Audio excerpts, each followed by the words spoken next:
Ember Witch. Book 1. The Lich. Volume 1. Black Tragedy.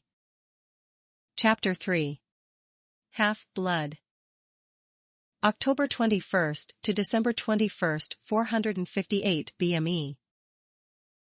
Fragment 19. Connection. She stepped through the snow slowly. Each time she moved, a satisfying crunch would echo out through the night. A deep silver fog rolled over her as she ran her hands across the bark of a tree that melted beneath her touch. Nothing but empty wilderness stood before her and the frozen flowers that levitated before her eyes.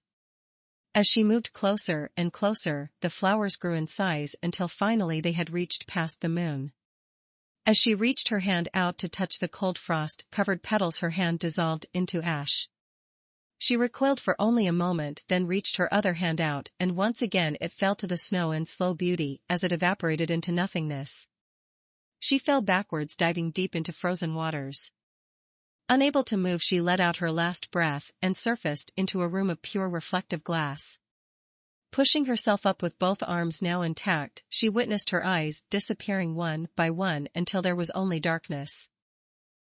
Vera sat up inside her room, letting the last vestiges of sleep wash away as her dream faded into nothing more than a single image in her mind.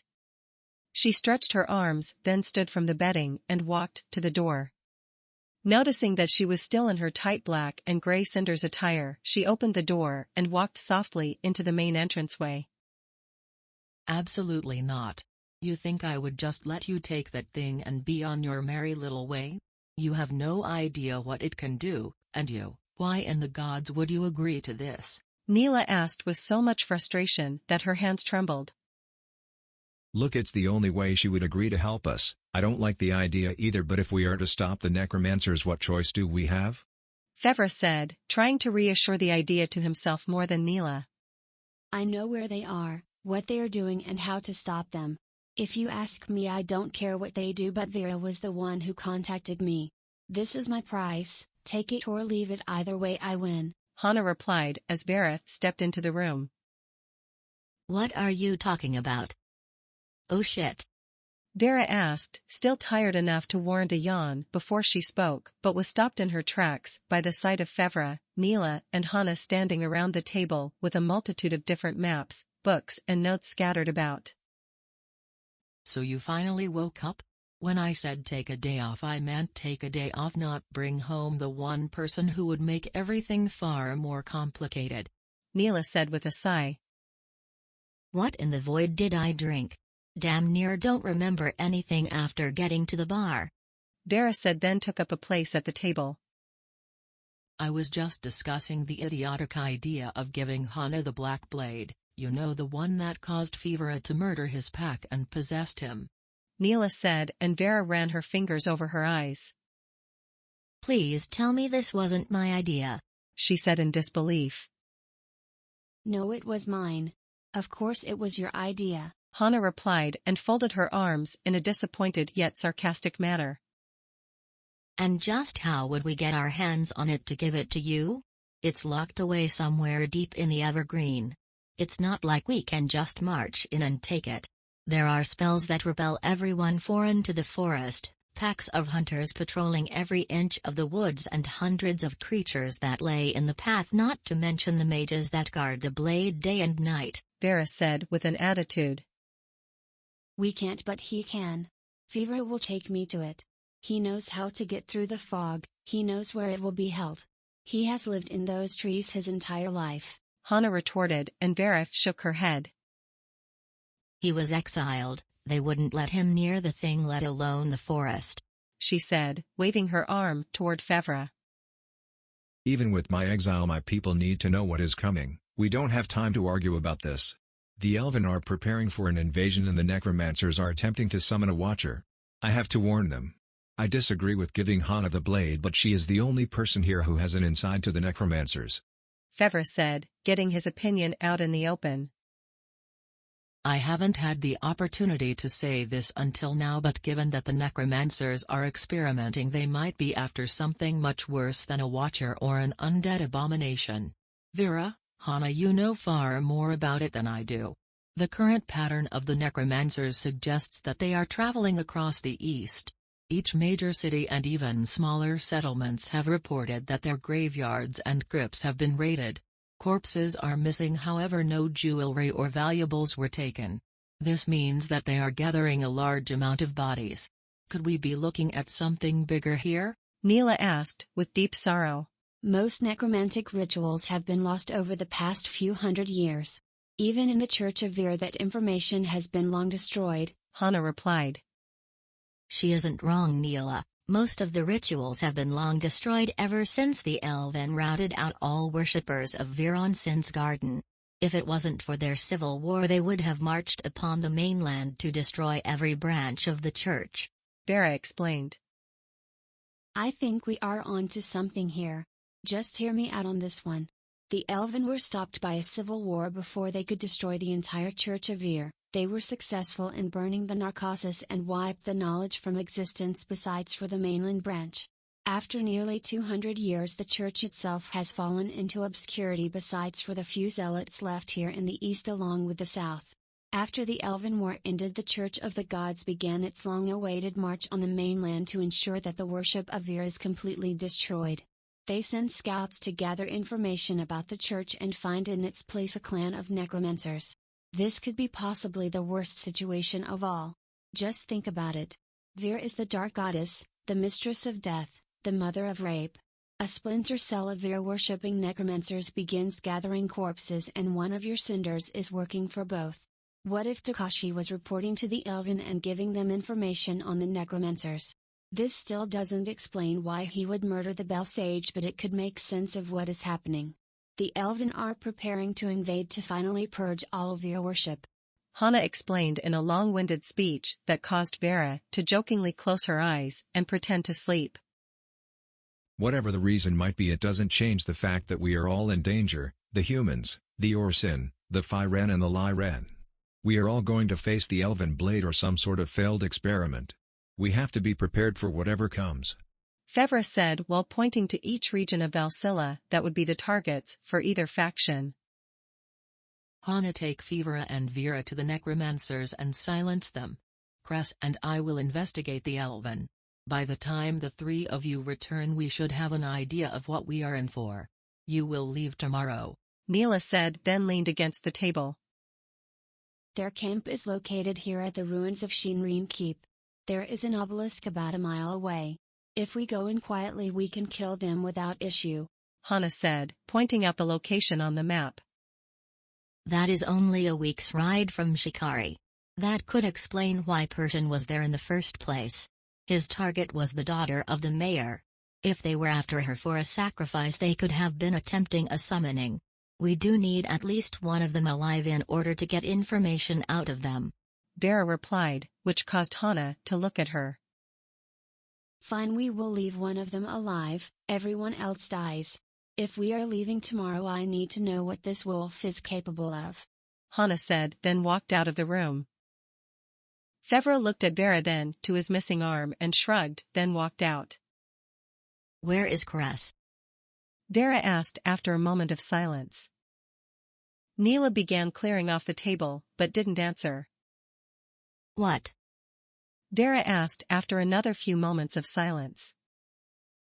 You got drunk and brought her back with you. She demands to get an extremely dangerous necromantic weapon in return for her help, and instead of thinking about how this might happen, you have to be dragged back to the sanctuary. Vera, I understand that we are all in a tight spot right now, but you know what she is, you know what she has done. This will not end well. Her hatred for the Lyran goes beyond her hatred of you. What were you thinking? Neela asked with palpable disappointment. I was thinking that she could help, and she will. She won't get close to the blade. The forest is massive and impenetrable. Even with Fevra's guidance, do you really think he would hand it over to her? He has been a wreck for 2 years over his involvement with it. He talks in his sleep, reliving the event in his dreams. He is smart enough to know that if he was to even come close to the thing, it could destroy his life. I have faith in him, Vera replied. Oh, I have faith in him. It's her I don't trust, Neela replied as she slid a map into its small tube. I assume you are disappointed in me? Vera asked, and Neela looked up at her. I assume you don't care, Cress is tending the greenhouse. Neela replied, then went back to organizing the table. The loud clash of steel rang out as their blades crossed. Hana twisted her blade to the right, which caused Fevra to lose grip. He fumbled to catch the blade with his right hand, but at the last minute realized that his stump wouldn't help, so he let it fall to the stone floor. The blade clattered against the ground and Hana spun around using her momentum to kick Fevra in the stomach, causing him to fly back several feet, rolling over himself. He came to a stop when he smashed into a table, which caused the dozens of books Vera had left to scatter to the floor. For fuck's sake, you have to be kidding me. Did Vera teach you nothing? Hana said as she strode to him and grabbed him by the neck, pulling him up to look at her. She taught me plenty, it's my missing arm. I have had only a month of practice with my left. Fevra replied, then shook her off and stood up. You didn't practice at all with your left before losing it? Hana asked, in disgust. No, it didn't happen to be on my schedule. Fevra replied sarcastically, then picked up his blade using his color to pull it to him. Hana shook her head in disappointment. Look, I am not even a combat expert and I can beat you in a fight without trying. You are going to be a liability if you can't hold your own, she said, then readied herself. Fevra sighed, then struck out with a clumsy swipe, which Hana slapped away easily. Try harder, Hana said as Fevra continued to strike at her. She ducked and weaved through his attacks as Fevra tried to get used to the weight of the blade in his hand. You have color, use it. Just because you lost an arm doesn't mean you can't use your power, Hana said, then elbowed him in the stomach. Fevra grunted and pulled his aura around himself. He kicked out of a grapple and pushed out a wave of energy from his sword arm, causing Hana to stumble back. He took the opportunity to step forward and swept Hana's legs from underneath her. She fell to the floor and was met by a blade at her throat. Much better. Hana stood up as Fevra took the blade from her throat. Cress? Vera asked as she approached the greenhouse. What's up, Vera?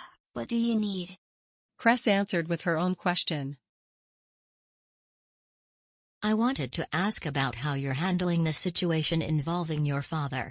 I realize that this isn't something I would normally ask, but after everything that has happened, I didn't want you to be alone in all of this, Vera said after hesitating for a moment. Honestly, I don't know. I found a family in the center. You, Neil and Fevra are my family now. My father hated me. My mother feared my father and they both despise who I am. I don't mean to be rude, but you don't understand what it's like to feel the way I do. How could you understand how I feel?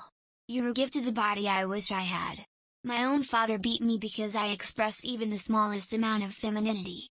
He deserves to rot in a prison for the rest of his life, but does he deserve to die? That isn't my decision to make. If I had my way, he would have been dead a long time ago. I just feel empty, Cress said as tears began to well in her eyes. Vera stepped forward and embraced Cress, holding her tight against her chest. You are my sister. I don't care about who you were or where you came from. You are my family and I promise you that you will never have to fear when you are with me, Vera replied as Cress began sobbing into her chest. Ren sat up in a fit as his dream faded away. He looked around his room, hoping that the vision would linger just a moment longer.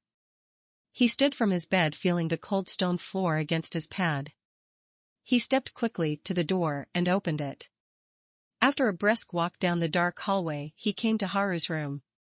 He knocked softly and the old but strong voice commanded him to enter. I am sorry to intrude, Haru, but you told me to let you know when I had another vision, Ren said as he shut the door behind him. Ah yes, do tell me what you saw. Haru said, gesturing for Ren to sit. The old Firen had graying fur and old eyes, but his experience was ageless. It was of a female Firen. She stepped through snow-covered woods to an ever-growing black rose. After attempting to touch the petals, both of her arms turned to ash. She fell backwards into a frozen lake and resurfaced in a small room of reflective glass. Upon looking at her face, both of her eyes vanished. Ren said after he knelt down. Ah, so this was a different vision our goddess has granted you. Perhaps it's of the past, a glimpse at someone whose part had already been played. Haru said, contemplating the meaning of the dream. There was more to it. This woman isn't from the past.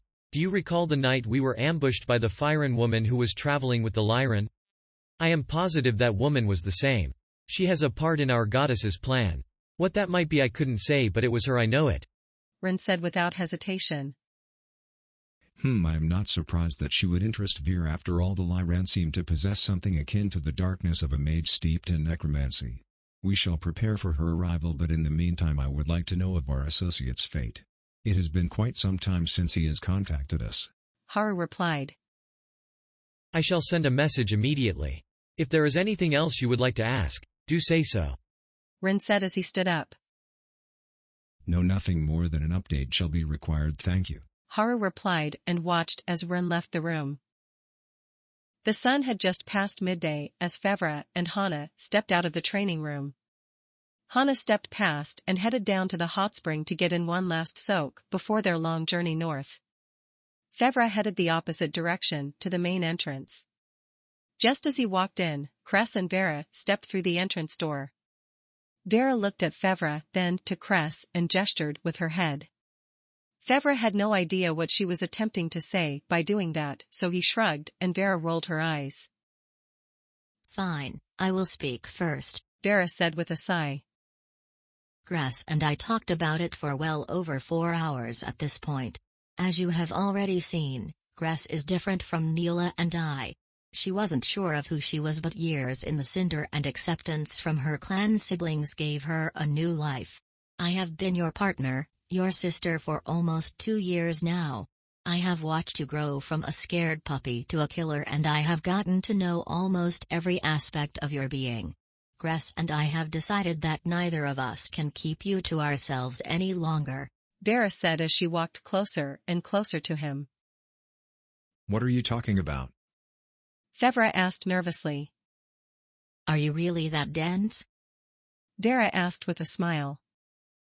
I think he is Vera. Perhaps we should show him what we mean, Cress said as she too took a few steps toward him. You can't be serious? I get that you were joking before, but you can't be serious now, could you? Fevra asked as the two women began running their fingers across his chest. They pushed him back against the wall and began to rub against him. Fevra looked puzzled but excited about what was happening. Vera looked deeply into his eyes and whispered. Both of us are yours. Fevra shivered at those words and leaned forward, expecting Vera to kiss him, only to be slapped in the face. What was that for? He complained as he rubbed his face. That was for giving up on yourself. I never had the opportunity to punish you for losing your arm, Vera said as she stepped away from him. So all of that was just a distraction so you could hit me? Gods, you're a pain sometimes. Fevra complained. Oh, did you get your feelings hurt? Vera asked in a mocking tone. No, but you could have just hit me and got it over with instead of getting me all worked up. Fevra replied and noticed that Cress was still pressed against him. What's the fun in that? Vera asked, then kissed him deeply. Fevra's blood boiled as their kiss went on. The taste of her, the scent of honey and citra berry, the warmth of it all drowned him. Vera broke off and ran her hand across his face. There's my hunter, she said, then walked away, leaving Cress and Fevra alone. He had only been this confused the day he was brought to the sanctuary. He looked down to Cress, who had taken to cuddling her head against his chest. She looked up to him and smiled. What the fuck was that? He asked, and Cress pulled herself up to look him in the eyes. Despite her personality, she hasn't been able to love anyone since Hana. With everything that is happening recently, her and I had a talk. She loves you, she truly loves you. I won't stop you from being with her if you have to choose. I only want to be a part of your life. It took me years to become who I am. It took years to accept what I was. I just hope that if you choose her, that it isn't for what I am. We are family, and I have never felt like I fit in until Neela brought me into the Cinder. I'm who I am and I will never change that. If you... Cress said, but was interrupted by Fevra, who pressed himself into her. They kissed for a few moments, before they separated. I already told you, I don't care what or who you were before. I care about who you are now. What did Vera mean by both of you? What in the void is going on? Fevra asked feverishly as his mind spun in circles. Just what she said. Neither of us can keep you to ourselves, we will not fight over you, so it is your decision. Either way we are still family. Cress answered and rested against his chest again. And you two will accept whatever I decide? Fevra asked, and Cress nodded. Fevra sat against the wall, holding Cress in his arms as his heart bled emotions. He breathed 3 words into Cress's ear and she smiled.